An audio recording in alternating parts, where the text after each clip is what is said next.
Okay, so just to tell you all, my name is Catherine Marshall. Gerda and myself are here to talk about a collaboration called Nacailica, a collaborative group called Nacailica. There are 8 of us all together. We aimed at being a group of women aged 70 or over. Actually, one of us is a bit younger than that. She's about 66 now, but she was, when we started talking about this, she was 64. Sorry, I want to get that into this mode, sorry. Yeah, here we go. I'll just go back to the beginning.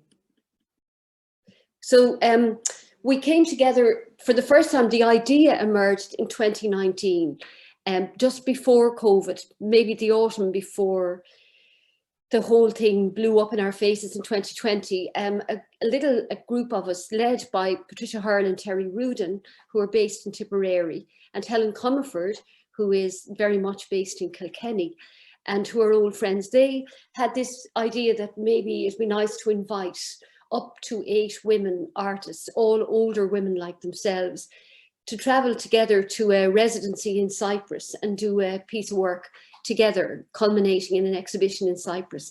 And they asked me to join them, even though I don't see myself as a creative artist, except that I am a curator. And of course, I'd argue that curatorship is a very creative activity, and I do make the odd bit of art as well, but I wouldn't lay claims to being a visual artist, and I've no training in it.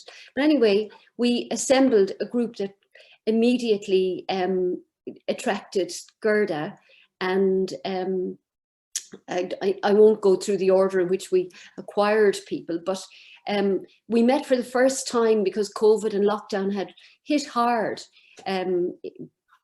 almost immediately after we started. So we didn't meet together for the first time until the summer of 2020 in Helen's Garden in near Kells in Kilkenny. And by that stage, we had been joined by Carl Nelson, who's a jazz composer living on the borders of Wexford and Carlow. A woman called Maria Leving, who sadly had to drop out again, but was with us for the first year and a half. We're very grateful to have had her. So it's Terry, Gerda, Patricia, Maria, myself, Gerda, and the final person was a woman from Belfast called Barbara Freeman. Now, we decided as our first outing that we would organise, if we couldn't go to Cyprus, which was where we had been planning on that residency, we'd try and find a place to go to in Ireland where we could somehow form a bubble and get to know each other and work together. So we were very lucky. We managed to do this just at an open moment in 2020 when COVID was temporarily maybe taking a bit of a break, and we thought we were getting on top of it. And it had led to unexpected vacancies in Ballinglen. So we were lucky, we all got into Ballinglen, and we were able to form a bubble so we could interact with each other without having to keep social distance or anything. In those innocent times, you know, it became much more difficult just a month or two later. So we spent the month of September in Ballinglen in County Mayo. We had never all met until that point. None of us had met, most of us had never met Barbara from Belfast, for instance. So I'm starting off from that moment and showing you an image by Gerda, which is all about lockdown and COVID. And I'm not going to pause on the images just to give you a feeling of who we are and what kind of things we do. This is a drawing by Terry. Again, it's, as you can see up there in the description in the top right hand corner, it's called COVID-19, and it's a drawing that she did during the COVID lockdown. Here is the whole gang of us in Ballinglen. So left, Barbara, Patricia, Maria, Carol, the musician, Patricia, sorry, that's Gerda. Did I call Gerda Patricia? I may have done. Here's Patricia, myself, Terry, and Helen Comerford. And back to Helen Comerford. Helen, unfortunately, to add to all the other difficulties we had just broken her, fractured a bone in her thigh or somewhere, so she was on crutches. This is, because I'm showing you Carol's work because in lots of ways, Carol is the youngest, not really eligible to be part of our gang of over 70s, but getting there. She's also the odd woman out because she's a musician, but we really wanted to have a bit of that multidisciplinary stuff going on in our gang. And she was invaluable in the early stages in Ballinglen because Carol would come along in the mornings. She brought a saxophone with her, and just to warm up the saxophone, and she hadn't been playing it for a while. So to get her lips used to playing the saxophone all the time, she would come into one of the rooms and just start doing warming up exercises on the saxophone. And then we got into the habit, all the rest of us, of wandering into the same studio space and doing drawings inspired by where the saxophone was leading us in our imagination. And here is just Helen doing exactly that with Carol playing. So hurtling on, we did a workshop in Ballinglen where we, in fact, invited members of the public. We're all masked up for this now because this involved people outside our bubble, but doing exactly that, making spontaneous artwork to the sound of Carol playing her music. And then we were, having gotten to know each other in Ballinglen, we looked around for an opportunity to exhibit. And we were offered some exhibitions actually in a number of places, but we needed a bit of money to pull ourselves together, and that's where ArtLinks came in. We applied, in the first year, we applied to ArtLinks unsuccessfully because we didn't really know where we were going then. So we sent in an application that we probably should never have sent. And wisely, they didn't give it to us. But the following year, we applied again. And this time we had a lineup, we had a program, we had things we knew we wanted to do and places to go to with it. And this time we were successful. Now, Gerda's going to talk more about the detail of that. But we went to Wexford. We had an exhibition there for 6 weeks last end of August through September into October. And here is just an installation shot from that. We made identity dolls of ourselves. That's Helen's very funny doll based on the Willendorf Venus, you know, going back to ancient art. This is a video with Patricia treating her doll as somebody that she is seeing off into long-term care or perhaps death. You have to see the video, but you're not seeing it, so I'm not going to give you all the details now. And here's another installation shot from Wexford, piece of work here by Terry, sculpture linked to a drawing in the background, Gerda's COVID drawing again, some portraits by Patricia of members of the group, and some landscapes using art ink made from from oak and I'd say bog water and various other things by Maria. And here is something that we hammered together in our first collaboration in Ballinglen. We decided that we would try and make a group print portfolio. Now, 2 people there, Carol and myself, had never made a print in our lives before. So this was quite challenging, but we did make a print portfolio and we showed it in Wexford, as you can see. So swiveling around a little bit, we were trying to find ways of making work, not just collaboration to exhibit together, but very much to make work that reflected us as a collaborative group. So one of the things that Gerda spearheaded during our last time together was that we would all make drawings on acetate, quite different drawings, but that we would then hang them one in front of the other with a light source behind them. Now, this is still a work in progress. In our next iteration, which will be in Garter Lane at the end of March, beginning of April, Gerda is showing this, a variation on this, which we're all very eager to see. On the opposite wall here is Helen Comerford. Helen again. I'm going to fly now. Patricia's portrait of Helen. More portraits by Patricia. A piece of work by Barbara, who was doing work about aging. That's the other thing. We decided as a collaborative that our focus was aging, creativity, and feminism. So, you know, we're looking at being women, being older, and how that affects us. And obviously issues around how you present and fund and everything, your work if you're a collaborative, because most gallery spaces have a fee for an artist They might even stretch that to 2 artists. But when it's a collaboration of 8 people, it stretches everybody's resources really beyond limits. This is one of my own inputs into Nacailica. It was, I just, you know, have had an ongoing relationship with the Guerrilla Girls in New York. So we, with their full, you know, cooperation, we decided to create a poster like their 1980s poster, The Advantages of Being a Woman Artist. So this is the advantages of being a Cailleach artist. And that proved to be really useful in Wexford, as we'll come on to talk about. I mentioned that we lost Maria Leving in the course of the past year for reasons that had to do with, you know, other work commitments that Maria had and family commitments.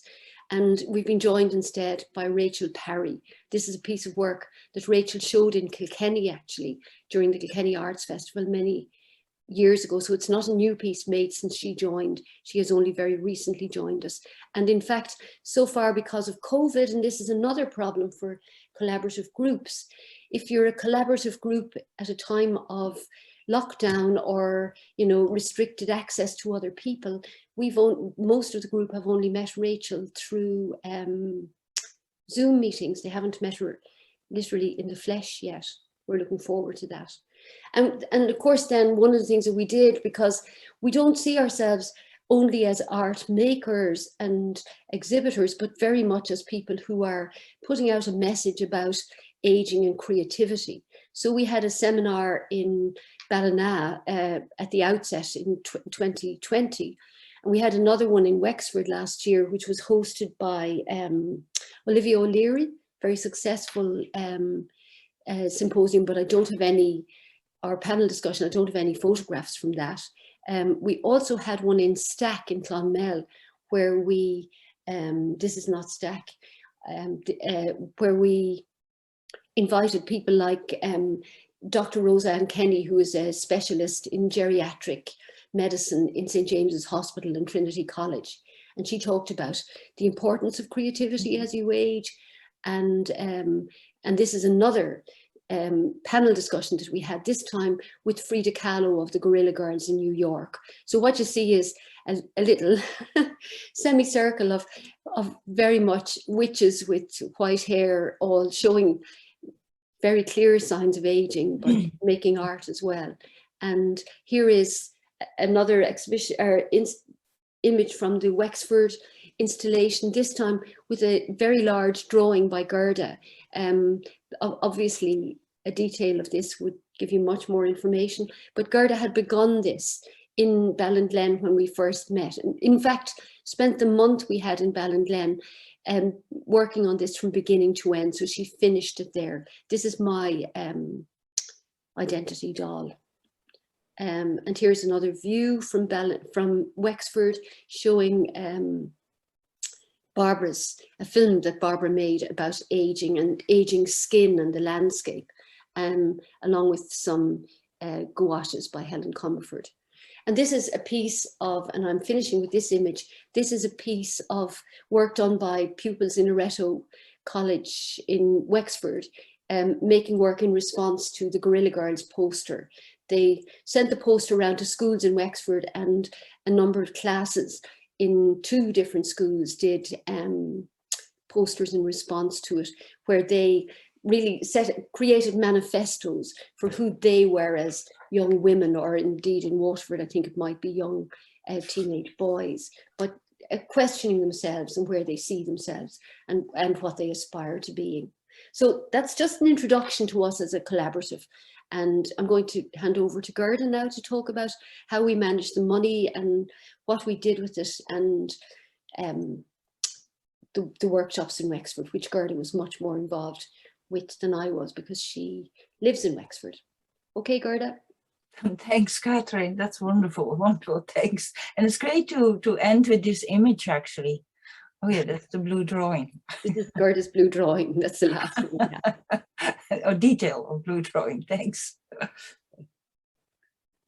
So do I click something? Oh. I'm going to stop my share now. So we're back to you. Okay, hello everybody. Yeah, so this is more about the practical things. Is that what you like to know as well, to the beginning of the application?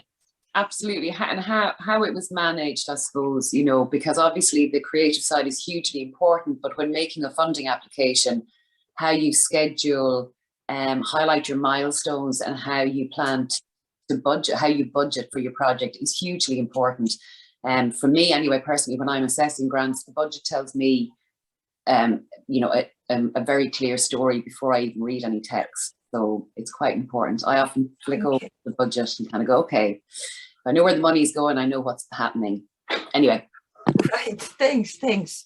Yeah. One of the things I will start with, that it needs a lot of time to make the application. I think 2 to 3 weeks is really needed to get all the things together, get the materials and the supporting materials, and to get the dates and everything together. And because we were 8 people, it takes a lot of time for everybody to have the images for what the work they want to show. I mean, this is, there are guidelines with the application, which are great. So we know about the size of files and how many, but to get it done from 8 people and to coordinate takes a lot of time. So first, to get all the images, first the plan, probably the aim which we had, which Catherine, I think, talked very well about what we were going to do. So first I did the application, the practical part of it, not the writing, but the practical part of it. So to get all the work, the files, the images from all the participants, but also there's the need to get the dates from exhibitions and for possible outreach programs which we want to have, and the budget, of course, how much is that to cost. So we first need to get all the information about the exhibition and the outreach, how much we can do. And that's what we did. And then Catherine put that on paper and started costing that. And so we got a very clear cost, what we wanted for the press, for publication, for evaluation, for documentation and administration. And so we added that all up. Would you like the breakdown of the budget, which I have? I'll just say, actually, if you can kind of briefly go through it, but also to remind people that last year, as one of our Wednesday weeklies, we worked with Rowena Neville, and we did a very, very comprehensive session, which was recorded on how to achieve success in funding. And we had Siobhan Armstrong from the Historical Heart Society and Pauline O'Connell as a visual artist present. They were both extremely generous in kind of how they make their applications. Pauline even shared her desktop as to how she organizes her files, which was brilliant, you know, that level of organization around it. So from that perspective, we have a video and it's available public, you know, which we can send out to people if they want to have a look at that. But obviously, Gerda, this morning, if you could briefly go through things, that would be great. Yeah, I can say what we propose and what we have spent to now, because we are in the middle of the award, of course. This is only first half we've done. So we had to allocate monies for the second half. So we asked for what I just said, publication and evaluation. And so the total sum came of 6,750. And so from that we have spent 2,387. But the important part was that we could, with the award, we could fund the outreach programs, which was part of our proposal. And the outreach program and the workshops came to 2,500, more or less. So we are very much on schedule with what we proposed. And what's left of the program, of our budget, will be spent in Waterford, in the Carter Lane, on the Carter Lane exhibition outreach program, and the evaluation, which is still coming. We put 1,500 aside for the evaluation, which comes on the end of the during the next exhibition. But it was great to have the money for the outreach, and I must say also what was very important to have the cooperation from Wexford County Council to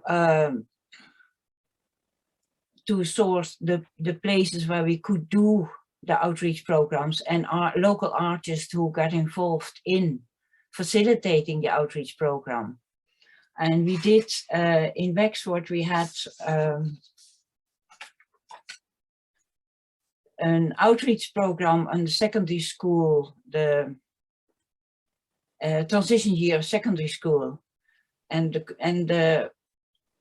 the title was The Importance of Being a Young Adult. So the classes came to the exhibition and engaged with the exhibition, and with the poster which Catherine just showed, the homage to the Guerrilla Girls, and the workshop were based on the gorilla on our poster, and you saw the last image of Catherine is one of the posters the girls did in Wexford. And it was there were four workshops, 2 hours each, and was facilitated by two facilitators, two local artists who facilitated that. And we also had a workshop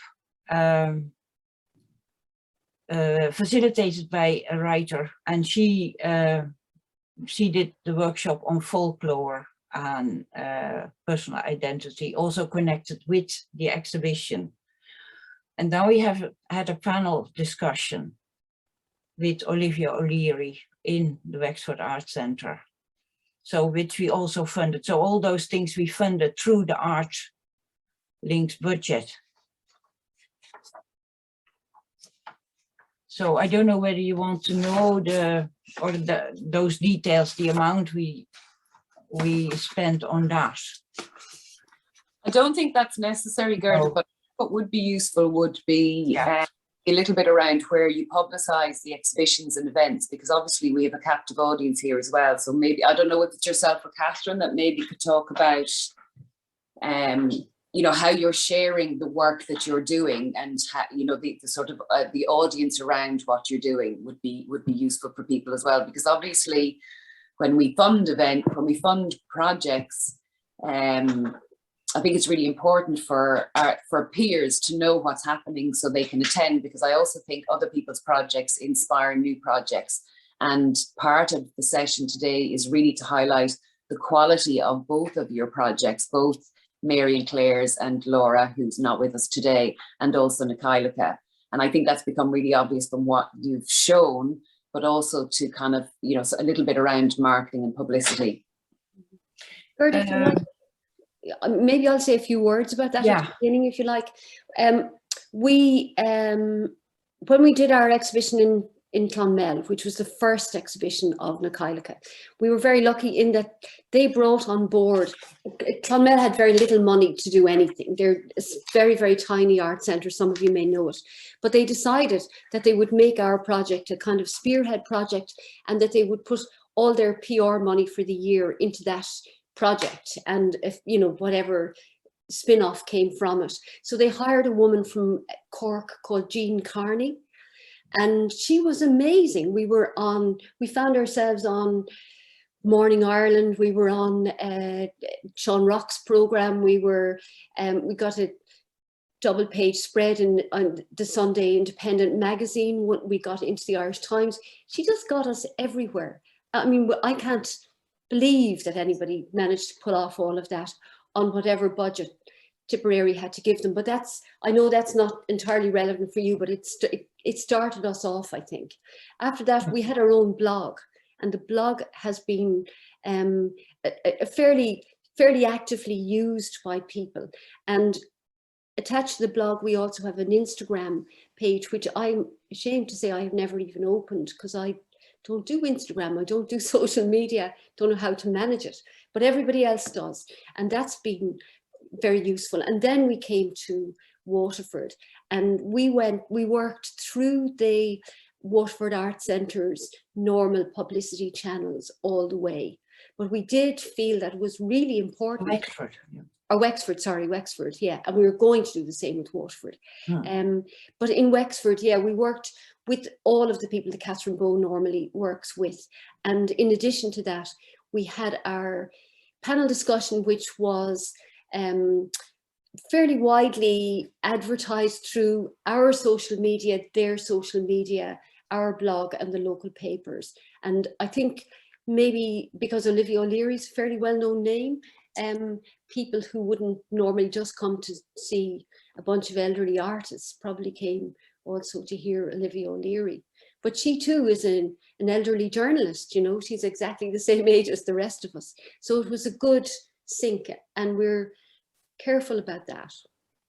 What I would say then as well, maybe Catherine, is I suppose what you've just said really highlights the benefits of partnering with an established gallery or an established organization, because I know myself from running projects that marketing and public relations can be hugely expensive, and it's very difficult to cover those. And also it's a skill in itself, you know, that's why it's a profession, let's say. So utilizing the kind of, I suppose, the outlets and the avenues that of the organizations that you work for can have a massive impact on publicizing your event and accessing new audiences. I'm a little bit conscious, just want to keep an eye on the time as well. Yeah, because we want to have enough time for question and answers.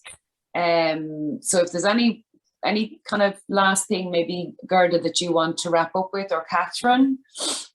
Yeah, we didn't get an awful lot of publication outside the social media in Wexford, I thought. I looked in the local paper. Well, probably was in the local paper, but it didn't go beyond that, I think, Catherine, did it? No, but I would say the quality of what we got through Wexford's contacts. Having people like, you know, Alana O'Kelly came and she brought a lot of her students. We know that students went off and did workshops back in their colleges and did, you know, work in their studios relating to what they had seen at our show. But I agree with you, Mary. I think, you know, it's very difficult for artists to do their own publicity anyway. They can't. The most you can do probably is a web page and maybe social media. It is the job of the institutions that you team up with to do that. And the small outlying ones generally only have limited access to funding for that themselves. So you need to be imaginative.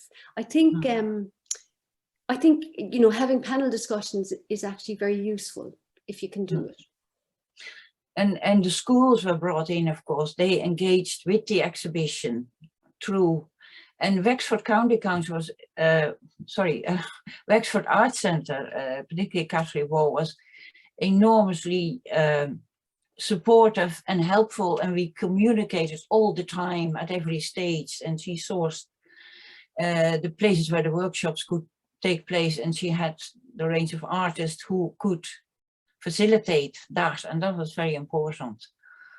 And also the help to for financial help for traveling and all that. So we had a fantastic collaboration with the Wexford Arts Centre. Yeah, so established organisations can bring a lot from, even for, you know, for you, that would be in there as funding in kind, because it's part of the publicity of their project. Yeah, and even as an arts office, we rarely have monies for PR and marketing. It's only in the last few years through Creative Ireland funding, but you know, it's nigh on impossible to get any national publicity. It's usually local or regional, so that's always a real bonus.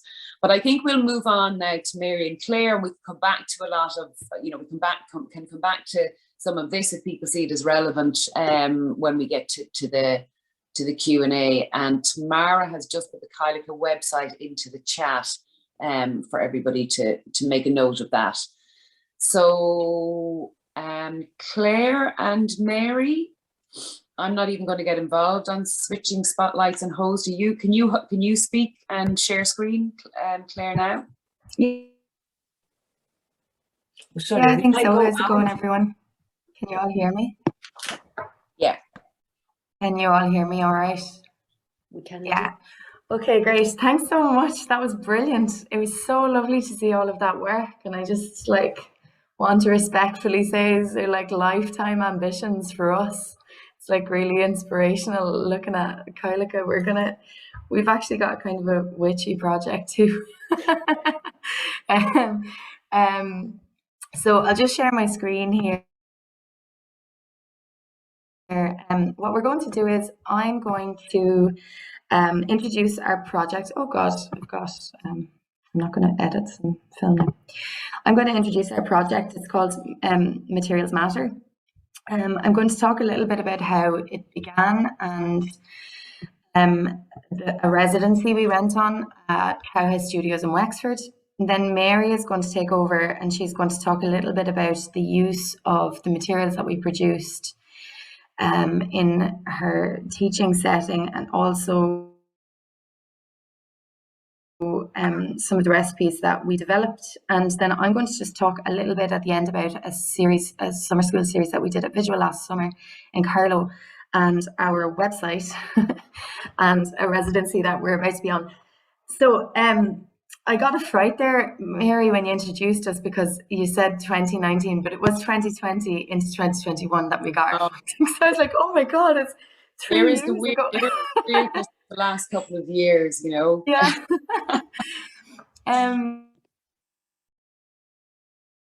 Okay, so if everybody can see my screen, I've got a couple of funny little images here. I've got lots of lichens in the background of this, and lichen is maybe a kind of a metaphor for the way that we've been trying to work. Both Materials Matter, or Ábhar Oscailga, is made up of myself, Claire Breen, Mary Conroy, and Laura Neelaveen, who isn't here today. We've described it as a movement, a container, a holder, and a way of thinking rather than an autonomous project. And through Materials Matter, we've been developing ways of working that have maybe been forgotten or could be Indigenous, or they've been passed along to us or reworked or reformed or remembered. But the common denominator for all of these projects is sustainability. So both Mary and Laura and I, here's some images of us in Cowhouse, there's the three of us. We've all worked in various ways in education, and we work as artists, and we were all interested in trying to find ways of working.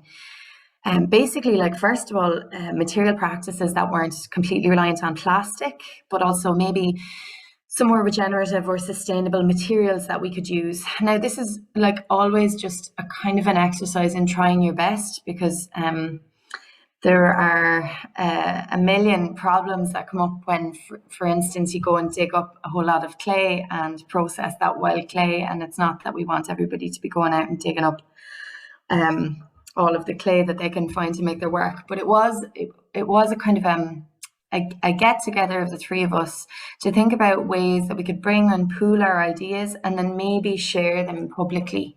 The other thing that was really on our minds when we got together to make this application in the first place was that we wanted it to be reflective of the Irish context. So a lot of things that we could find online, like recipes for inks or pigments, they weren't necessarily based in the Irish context. So that was another real draw for us, or something that we wanted to focus on. So I might just share it here with you, and maybe if you want me to talk more about this at the end, I can share with you the application that we made. And sometimes I just think it's really helpful to see somebody's application. So we made this application together. I had approached Mary and Laura, I knew them both, and the ArtLinks Bursary Award had just come up when we applied for it. It was the first iteration of it. We just thought it would be a really great thing to be able to get a little bit of money together to focus a bit of time and research into developing this work. this is how we structured our application. We talked about ourselves, the involved artists. We gave a project outline, a rationale, the development of the resource, proposed engagement that we hope to do, future development, and a timeline. And then I'll just show this briefly, but I don't know how you feel, Mary, but I'm pretty happy to talk through with people if they were interested in knowing more about this. I think it's really helpful to see other people's applications. So each one of us, this is all populated with images that each one of us had kind of made independently. Mary works a lot with clay. This is Mary wood firing ceramics and processing wild clay that she'd made. These are some images from some pigment experiments that I'd done that I really wanted to dig into a little bit. And these are some paper experiments that I'd done that I wanted to dig into a bit more. These are images then from supporting materials, ceramic work that I'd done, pigment work that I'd done, and then some work with children and young people. Mary has done a huge amount of work in public sculpture and thinking about sustainability for probably the longest of all three of us, and having a more regenerative practice. So these are just some examples of work that we had made to that point. And basically our proposal was like, we want to get together into a studio, spend some time sharing the knowledge that we've acquired and figure out a structure for how we could develop a project together and then share that more publicly. The Cowhouse residency was amazing, and we were able to go there right in the middle of COVID at the first break. A lot of, I'll just share here, this is coming down. A lot of the images on our Instagram is probably where you can follow us now at the moment. A lot of the images in our Instagram came from that residency we did at Cowhouse. And there was lots of material exploration there. So we made soap, we processed wild clay, we made pigments, we pooled some, there's a whole lot of books that we had brought together that we kind of pooled our library. We tried out little drawing tool exercises, and that was just kind of the way it grew. And over the following year, we kind of came together relatively, I would say like probably about once a month we came together online to continue sharing and developing recipes. And then we were also using them in our practice as well. And I think Mary is going to talk a little bit more about using them in practice, but here are just lots of images, clay, ink, paint, paper, charcoal here. This is the whole process of making charcoal from willow that we had gathered. So maybe I'll hand over to Mary now, and then I can come back at the end and say a little bit about how the project continued to be collated and where we're moving to now. So I'll hand over to you, Mary. Thanks, Claire. Yeah, so that was a brief introduction as to how we got together in the application form. I've just have a few slides of some of the work that we've brought from the residency in Cowhouse and how we kind of use it in our everyday practice. As Claire said there, we are all practicing artists and we all work in education as well. So can you see my screen there? Mm-hmm. Perfect.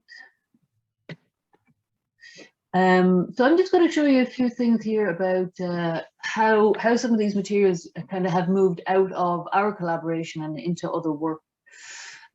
So I titled this Sharing and Learning because as collaborators, we share a lot of work with each other, but we also all work in education. So we share information every day. Each of us, I'll just read out the slide, but each of us has an education element in our practice, and that's something that brought us together. The first time I met Claire was working on a schools project for EVA International in Limerick. And we all work a lot in primary schools, is what we used to do a lot. Things have changed now since in the 2 years that we've met and worked together. But we did originally think that this project would be aimed at primary schools. But throughout the process, it kind of became clear that our audience is more for adult art and design students and practicing artists. This is because some of the materials or some of the processes, some of the tools that we used were a little bit, I won't say dangerous, but you know, you need to take a lot of care with them. So as Claire said as well, their materials matter is a movement, a container, and a holder, and a way of thinking rather than an autonomous project. We are not the experts. We are constantly learning, we're constantly sharing, we're constantly gathering information.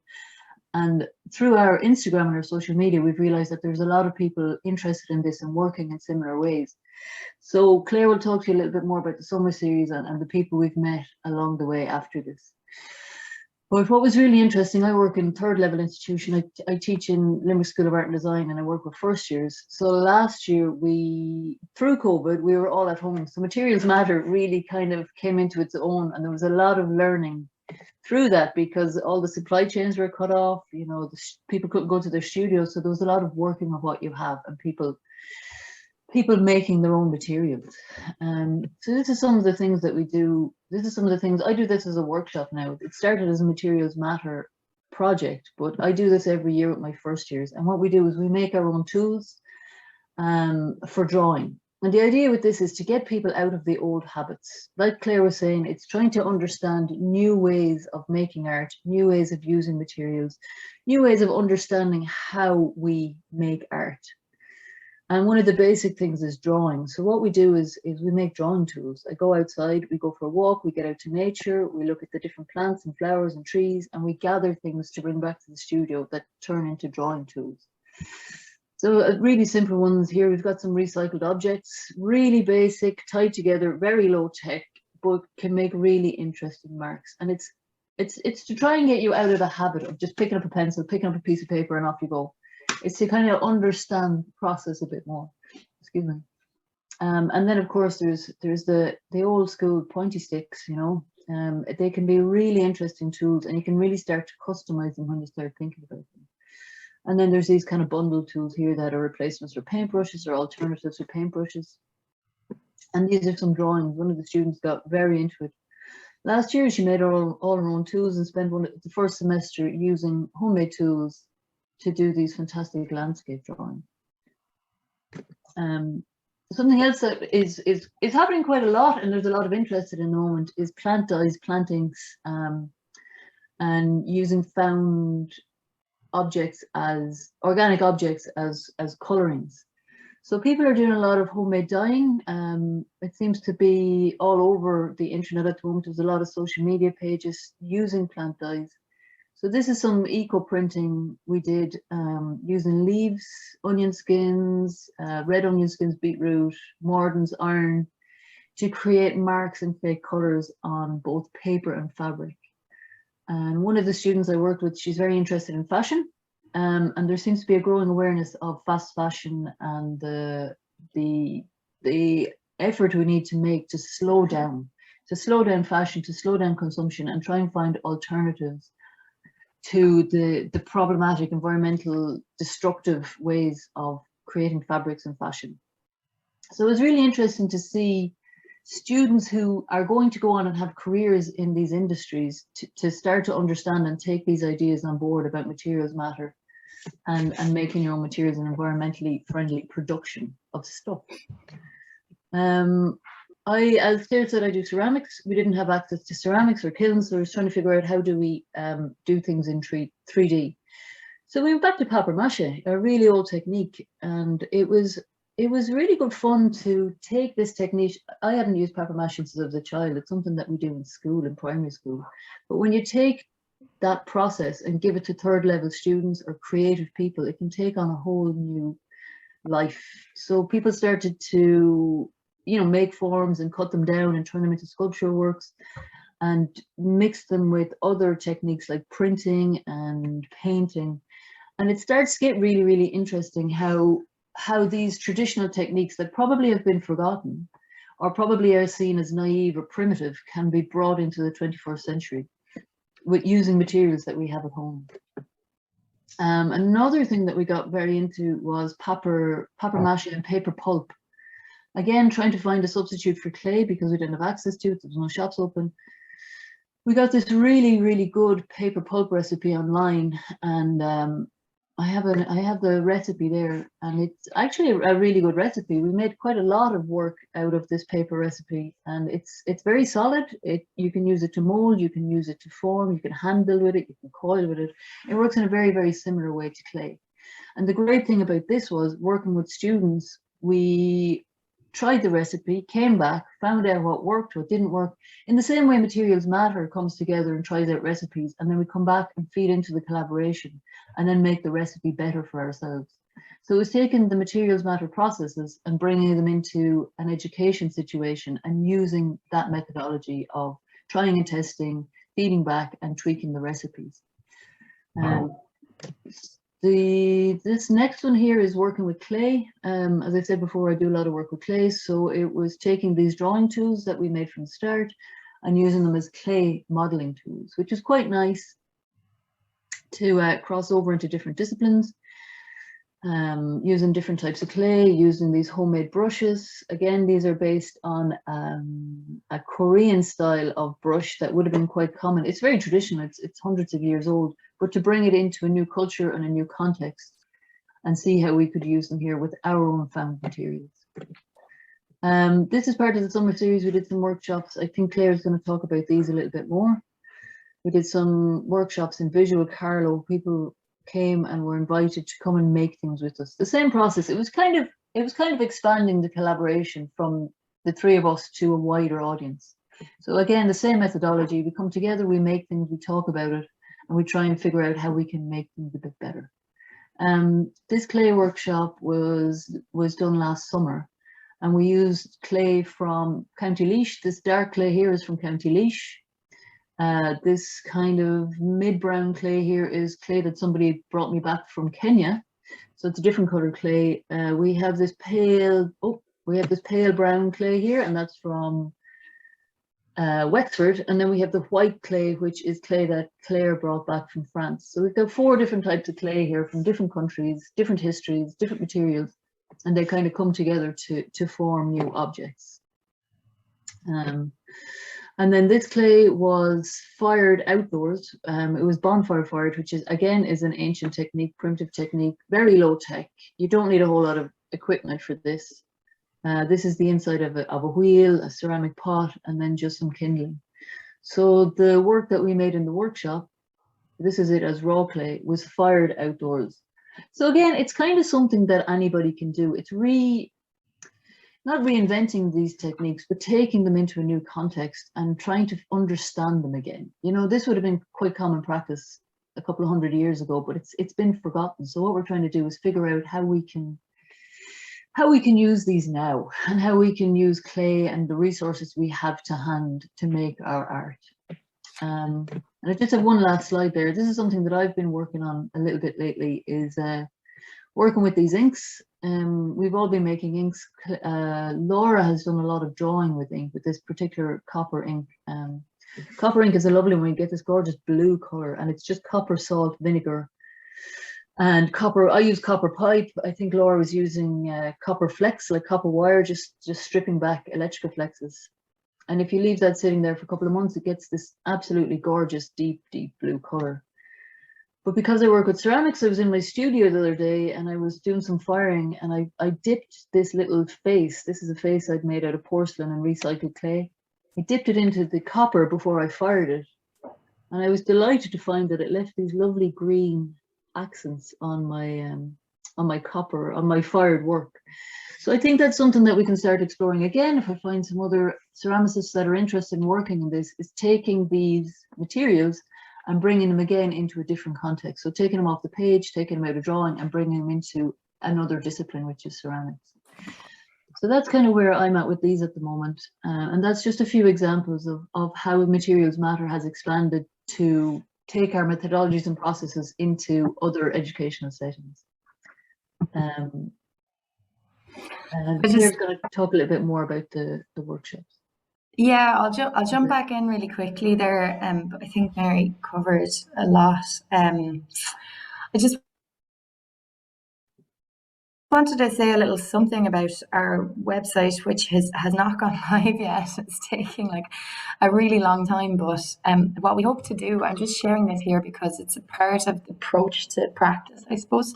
We worked with a designer and a web developer to make our online repository. So this is an open source storage, online storage space where we keep all of the content of the projects. It's called Nextcloud. Nextcloud is hosted on a server that I actually have in my house. This is the server here. It looks like it's just a big computer. This server, it runs the website and our storage space. So I suppose the idea with this server being in the house is that ordinarily you might, usually if you're setting up a website or whatever, you might just buy a domain and hosting. And that hosting would tend to be in a server farm somewhere, an enormous server farm. But we are hosting our own server here, which means that we can kind of monitor what energy it's taking to host this content. So not only is it, obviously it takes more energy to host more gigabytes of images and data and to run a more heavy website. So we have materialsmatter.ie, but it's not live because what we'd really hope, or something that we'd really like to do, is to hook this server up to a solar panel, and to have the solar panel somewhere close by. Maybe it could be hosted at one of our homes.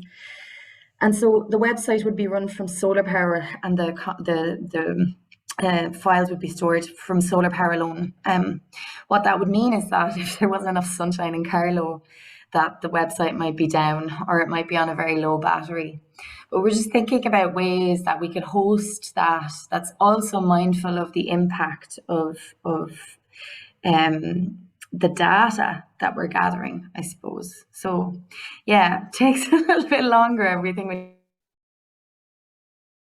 you start thinking about things in this way. I suppose one of the public events that we hosted was the Materials Matter Summer School at Visual. So last summer, we hosted 6 workshops. So we delivered these ourselves in collaboration with a couple of other suppose more expert people than us, and this is a kind of a turn that Materials Matter is taking, really, that we have started to identify artists who maybe have more experience than us in certain areas and invited them to bring their expertise to a workshop context, and then to maybe submit recipes for the Materials Matter repository as well. So these are a couple of images of Carrie Cahill here. These were all outside because of COVID, and they were really small because of COVID as well, which was a real pain. This first one was about making pigment, ink and paint from the landscape. These are a couple of images of Claire McCluskey, who is an artist who has a really beautiful practice, and she has a lot of experience in working with paper, but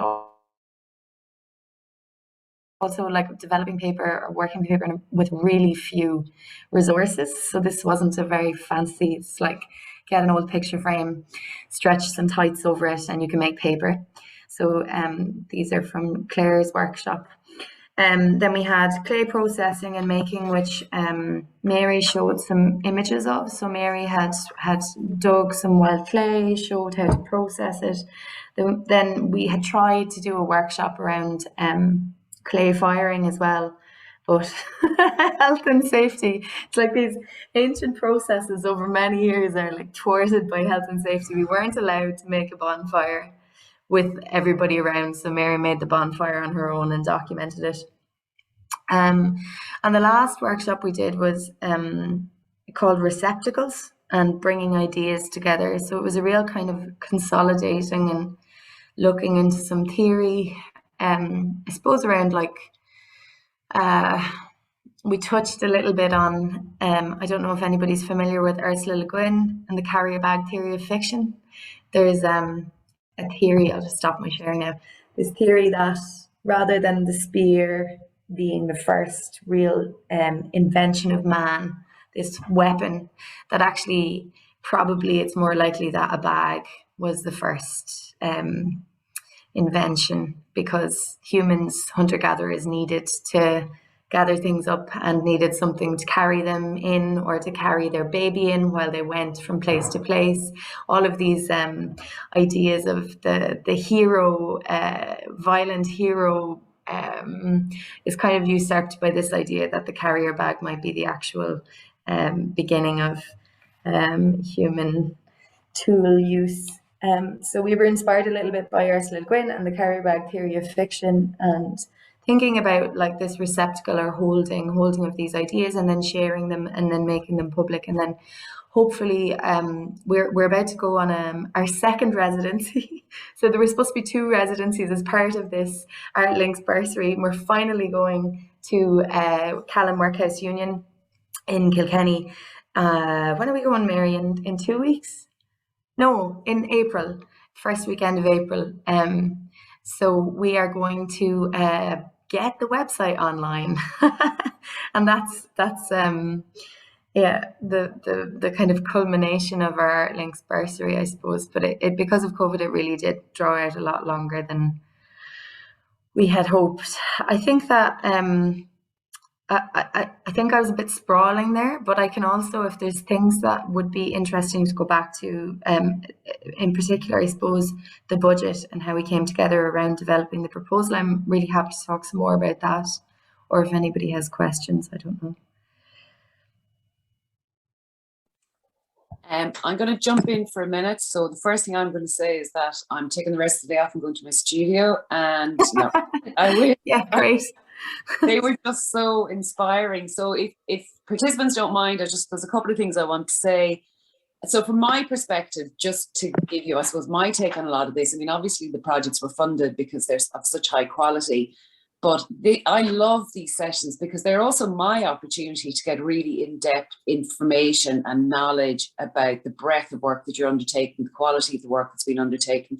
Unfortunately, you know, we don't, as arts officers, we don't have the time to go out and visit sessions very often. But on the back of that, what I would say is, please, when you're funded by your local authority, by your arts office, I mean, I can only speak for myself, but please keep me informed of your events and activities, because if I can, excuse me, I will come visit. You know, it's really inspiring for us. I get quite involved in my projects. I, you know, really enjoy what I do, and I love engaging with artists and seeing the breadth of their work. And it's quite inspirational for us as well as arts officers. Sometimes when we see projects going, I get an idea for another bursary or another way of supporting artists and where the needs really are. So it's not just because I want to get out of the office and have a look at what people are doing. It helps me to understand people's practices and how we can better support people. I particularly love the homegrown server. That really kind of inspired me the first time I came across it. Fair dues to you. So they're the kind of, you know, those sort of things. Just keep it, like the fact that you're in Callan next week, you know, let me know when you're there. I'll do my absolute best to come down and visit you. We have a new curator in residence that just started this week as part of our emerging curator development program. And I like to show those emerging curators what's going on in the city and county. And finally, don't ever forget, it's really important that you acknowledge the support that you're getting from your local authority. I know people get really bored with the logos and all that kind of stuff. But for me, it's not about, oh, look what we did. It's more about, this is how we help artists. This is how significant this is. Do you know what I mean? Because there is still an enormous misunderstanding across so many breadths of kind of arts and culture administration as to how artists actually work and how much they rely upon us, because it's not a commercial activity, it never will be and shouldn't be necessarily. So if you acknowledge, then for me, it's like, you know, this is the breadth of how we support people. So I think that's really, really important. Also, it kind of, you know, it pops up on my social media, so I get to catch up with what people are doing as well. So yeah, it's just been really inspirational listening to both projects. So, and thank you very, very much for your time and being so generous with your information. So I suppose if there are any questions, really, it's now, I'll stop talking and turn it over to any of the participants here. If you've got questions for any of the artists or myself, that presented this morning, or Tamara. You might be able to answer them as well.